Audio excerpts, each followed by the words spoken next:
Le grand Molachon est très actif en ce moment et ses prêches également, si bien que parfois il perd la boule. Que dis-je, il s'encouble et il révèle à son public qu'il en a rien à foutre des campagnards, il en a rien à foutre de ceux qui vivent dans la ruralité. Pour lui, la ruralité, ça n'existe pas et seul compte les banlieues. Si vous voyez ce que je veux dire, parce que oui, le grand Molachon sait, puisque tout le monde sait, même lui, surtout lui, j'ai envie de dire, et il leur révèle que c'est sa masse votante et qu'il a bel et bien un cœur de cible et qu'il fait bel et bien non de la politique mais du clientélisme. Alors allons-y les amis, une fois de plus, petit storytelling du monde moderne, le grand plus loin petit placement made by Molachon, ça existe mais les campagnes, ça n'existe pas. La Nouvelle-France, c'est lui parce que rappelez-vous, il est du nord du sud, hein. Oui bien sûr, ça se voit. Qu'est-ce qu'il nous dit? Comment est-ce qu'il nous le dit? Comment une fois de plus il nous fait passer des vessies pour des lanternes, l'enfer pour le paradis? On voit ça ensemble tout de suite. L'abominable, non pas homme des neiges mais homme du nord du sud, homme des sables, Jean-Luc Mélenchon célèbre le grand placement. L'odieux Jean-Luc ne se cache pas de ses intentions. Francocide, il déclare que la ruralité n'existe pas et que celle-ci, en fait, si elle existe, mais elle est néanmoins plus loin schiste, bien sûr. Mais lui, qui ne veut pas parler à tous les Français, mais juste à sa masse votante, ça n'est pas du tout un fasciste. Bien sûr que non, allez. Qui est-ce qui a un grand-père étranger? Levez la main, s'il vous plaît, qu'on le voit. Voilà, on fait participer... Regardez-vous. Voilà, regardez-vous, on fait participer le petit public. Et évidemment, il lève la main lui-même pour se rapprocher de son public. Oui, moi aussi, je suis un étranger. Après tout, oui, effectivement, je suis blanc comme un cul et je touche les subventions de l'argent de Nicolas. Et je suis, je suis ancien sénateur et j'ai tout et je ne vis certainement pas dans les mêmes quartiers que vous. Mais je suis comme vous, regardez, j'ai un grand-père étranger, ce qui s'appelle ratisser large. Quand on demande est-ce que vous avez un grand-parent étranger, effectivement, il y a de fortes chances pour que ce soit le cas pour certains. La réalité, c'est qu'il y a une... Voilà, et après, il part non pas du postulat, mais il décrète la réalité. La réalité, c'est ça, c'est que beaucoup de gens ont des grands-parents ou des arrière-grands-parents qui ne viennent pas forcément de France. Alors, c'est la Nouvelle-France. Alors, il faut continuer d'envahir, voilà. Continuer d'envahir et continuer de venir. Telle est ma justification. Comme c'est trop tard, je vous mets devant le fait accompli, c'est trop tard. Vous êtes déjà tous des étrangers, en fait, même si vous êtes des Français. Alors, il faut continuer. Voilà, sophisme génétique et sophisme naturaliste, il faut continuer dans ce sens-là parce que c'est trop tard, alors voilà, foutu pour foutu. De Nouvelle-France, en toute hypothèse, nous parlons de millions de gens.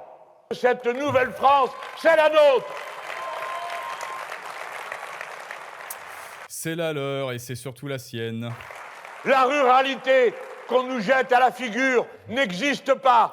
Voilà, et ça, c'est le pire, je crois. La ruralité qu'on nous jette à la figure comme ça, comment ça, Bernard, là, ça n'existe pas. Autrement dit, si vous résidez à la campagne, eh bien, pour Jean-Luc Mélenchon, vous n'existez pas. C'est-à-dire qu'il s'en fiche de vous, c'est-à-dire que vous n'êtes pas sa priorité. Voilà, en fait, votre vote, très peu pour lui. Lui, ce qu'il veut, c'est viser une certaine portion de personnes, bien évidemment, que sont les banlieues et les jeunes, parce que ce sont les plus influençables. Ça alors, évidemment, il faut absolument qu'il faut encore plus de gens dans les banlieues, et ben dit plus de gens qui vont voter pour lui. Et oui, le grand Molachon ne ratisse pas large là. Pour le coup, il ne vise pas la quantité, mais hélas pour lui, il vise la qualité, de piètre qualité, si vous voyez ce que je veux dire. C'est-à-dire que la qualité de sa masse votante, sa principale qualité est d'être de très faible qualité, c'est-à-dire les jeunes complètement influençables et les banlieues complètement influençables et les banlieues 93, etc. et ben tout aussi influençables à son discours, bien sûr. Oh là là, le grand sauveur blanc, hein, bien sûr, le grand sauveur Molachon. Et oui, il est dans un business, Molachon est dans un business de niche. Il ne s'adresse pas aux Français, il s'adresse à certains Français avec leurs problèmes, leurs tortures, leurs souffrances, c'est-à-dire comment est-ce que je vais faire pour prendre encore plus de l'argent de ceux qui travaillent. Les quartiers populaires et la jeunesse. Voilà. C'est là qu'il... Ouais, évidemment, il n'a pas dit les banlieues, il a dit les quartiers populaires. Mais écoute, si tu veux parler de classe populaire, hein, à quartier populaire, classe populaire, pourquoi est-ce que selon toi, la ruralité n'existe pas? Que fais-tu des agriculteurs, etc. Bref, que fais-tu du populaire? Ah oui, c'est parce que c'est un euphémisme. Et en fait, quand il dit quartier populaire, il dit les quartiers. Voilà, le tiers-quart, non pas les quartiers, mais le tiers-quart. Il faut mettre tout le monde en mouvement. Je dis le reste, on oublie. On oublie. Aussitôt, Mélenchon a dit le reste, on oublie. Bah oui, c'est pas ce que t'as dit. mouvement. Je dis le reste, on oublie. Le reste, voilà, si vous vivez dans la campagne, si vous êtes un rural, vous êtes le reste. Ah, voici le nouveau héros de l'histoire. D'abord, que voulez-vous que je dise à une jeune fille de 14 ans? Prends ta mobilette et va dans la ruralité convaincre les fascistes de voter à gauche? Alors, donc, si vous êtes dans la ruralité, vous êtes un fasciste et selon lui, vous devez, vous devez être convaincu par une petite fille qui va venir passer chez vous en mobilette. Que voulez-vous que je vous dise? Parce que là, comme vous le voyez, il révèle bien malgré lui son plan. Hein. Oui, effectivement, c'est un concept de révéler son business plan à sa masse votante, mais pourquoi pas? C'est-à-dire, oui, mon business plan, c'est les jeunes influençables et les tiécards n'est-ce pas? Et tous ceux qui viennent me parler, eh bien, je veux les convaincre et qu'ils aillent en mobilette. Bon, écoute, voilà, ça fait un peu boomer. Non, on ne dit pas mobilette, aïe, aïe, aïe, aïe, aïe, aïe, erreur de communication, incident diplomatique, Jean-Luc Mélenchon. On ne dit pas, il ne faut pas dire à Fatima qui est ta votante, vas-y en mobilette. Il faut lui dire, vas-y en trottinette électrique. Convaincre dans les campagnes les méchants agriculteurs et les campagnards qui votent RN. Prends ta mobilette et va dans la ruralité convaincre les fascistes de voter à gauche. Dans les quartiers Bon, voilà, là, il est en train d'insulter une très grande partie des Français, mais c'est OK parce que pour lui, les Français, c'est tous ceux qui ne le sont, populaires se trouvent les seules catégories ascendantes de ce pays. OK, donc pour lui, ceux qui valent la peine d'être entendus et écoutés, ce sont les masses ascendantes. Trouvent les seules catégories ascendantes de ce pays. Voilà, les quartiers populaires, bon, c'est-à-dire le quartier, n'est-ce pas les seules catégories ascendantes dans ce pays? Qu'est-ce que ça veut dire, Mélenchon? La nouvelle ruralité n'est pas non plus composée. Ah, ça y est, après la nouvelle France, la nouvelle ruralité. Et la nouvelle ruralité, c'est tous ceux qui ne vivent pas dans les zones rurales, mais c'est tout ce qu'aura décidé Mélenchon, un peu comme Ubu, hein. Bah oui, effectivement, uburois, puisque c'est un discours ubuesque et uburois, là, bel et bien dit, le mot, ce mot-là, à l'instant T, veut dire ce qu'il veut dire de ce que j'ai décidé, qu'il voudra dire à l'instant T. Et maintenant, j'ai décidé que la ruralité, ça veut dire la ville, et que la ville, ça veut dire la ruralité, et que homme, ça veut dire femme, et que petit placement, ça veut dire Nouvelle-France, et que le tiécart, ça veut dire les quartiers populaires. Et ben voilà, uburois incarné en la personne de Jean-Luc Mélenchon. De ce rêve fou de Français de souche qui serait là, resté comme sur une île. Ce n'est pas vrai. La ruralité est brassée. Et si, ça existe. Eh bien, c'est celle qui arrive des quartiers populaires en ce moment. Vous voyez, il insiste, hein, et par cette insistance, c'est un aveu d'euphémisme. Quartier populaire. Vous avez vu que j'ai dit quartier populaire, hein. J'ai pas dit les HLM, j'ai dit quartier populaire. Alors, tous ceux qui sont un peu populaires, votez pour moi. Même si je ne parle pas de vous, bien sûr. Donc, d'imaginer une France du passé qui n'est plus là, acceptez celle qui est là, et dites-vous bien, comme je le dis à chacun des jeunes gens que je croise, et dont je sais qu'ils sont nés comme moi au Maghreb.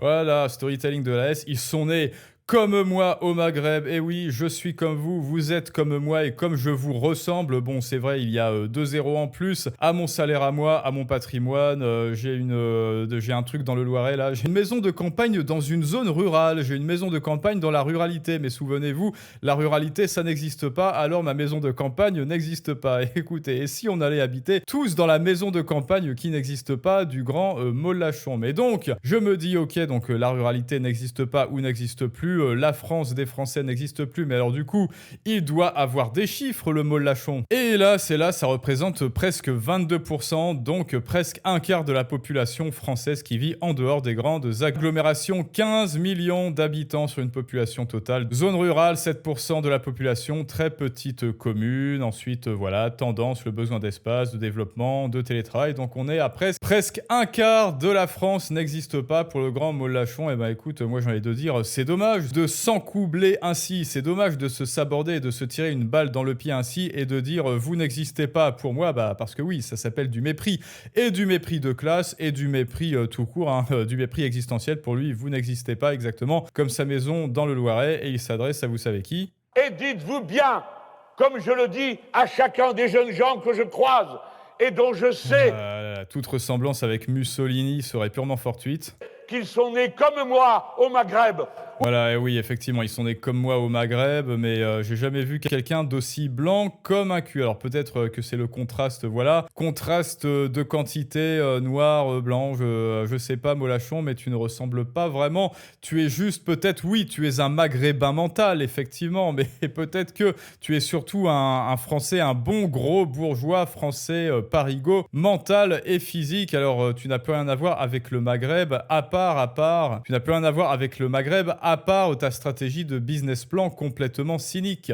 Qu'ils sont nés comme moi au Maghreb, Oui, c'est bon, ou d'accord. bien encore ailleurs. Cette partie du pays est à nous. Salut, ça va? Salut, ça va? Cette partie du pays est à nous, est à moi, est à vous, enfin surtout à moi, hein. Tout ce qui est à moi est à moi, bien sûr, c'est-à-dire, bah c'est ça, votre argent, c'est l'argent de Molachon, c'est son argent. Ce type est vraiment ignoble, non, je refuse, il fait un salut nazi là où je rêve. Non, mais là, ça n'est pas un salut nazi, vous comprenez, c'est tronqué, j'avais vu ça, oui, voilà. Quand c'est dans le camp adverse où ils font un petit salut, non, là c'est un salut nazi, et quand ils disent c'est tronqué, non, c'est faux, vous mentez, Marine LP qui dit, contrairement à ce que cherchent à faire gober les cadres LFI sur les plateaux à des journalistes complaisants qui font semblant d'y croire, la nouvelle France de Jean-Luc Molachon n'évoque pas un remplacement générationnel. Ça, effectivement, c'est un leurre, c'est ce qu'on appelle un hareng rouge. Ce concept est bel et bien fondé sur l'origine étrangère et constitue donc la quintessence du roux plus loincisme, du roux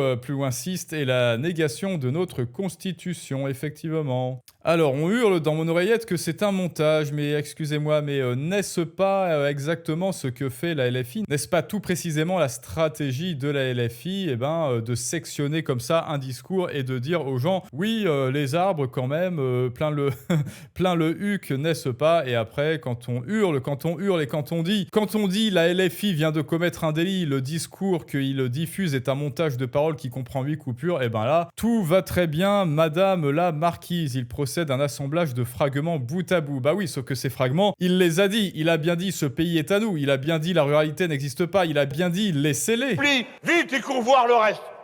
Voilà, il a bien dit en parlant de la campagne, vite, laissez le reste. Et le reste, on oublie. Et juste après, il avoue que ça n'est économiquement pas viable pour son business plan. Vite et cours voir le reste. Qui ça peut bien être le reste? C'est la ruralité. Ah, voici le nouveau héros de l'histoire. D'abord, que voulez-vous que je dise à une jeune fille de 14 ans? Prends ta mobilette et va dans la ruralité convaincre les fascistes de voter à gauche? Donc là, dans l'illocutoire, il a dit non, en termes de coût-bénéfice, ça ne vaut pas le coup que je convainque ces gens. C'est-à-dire, il y a trop de résistance et le coût résistance, effort, bénéfice n'est pas viable pour moi. Donc Fatima, range ta trottinette électrique. Et après ce petit discours, évidemment, panique à bord chez la LFI, madame et messieurs les députés. Inutile de pleurer sur le lait renversé, il est une solution pour éviter d'avoir à jouer les chouineuses tous les 4 matins et crier au complot. Gendarmez vos propos et cessez vos diatribes anti-françaises avec bien sûr Manuel Bompard qui m'a bloqué d'ailleurs. Madame Le Pen voudrait faire dire à Jean-Luc Mélenchon ce qu'il ne dit pas, bah c'est trop tard, il l'a dit, ça n'est pas un montage. Enfin si, c'est un montage sauf que ça n'est pas de l'IA. Clémence Guettet qui n'est ni Clémente ni gay, il panique, il mente, il s'agit de Molachon, hein. Voilà.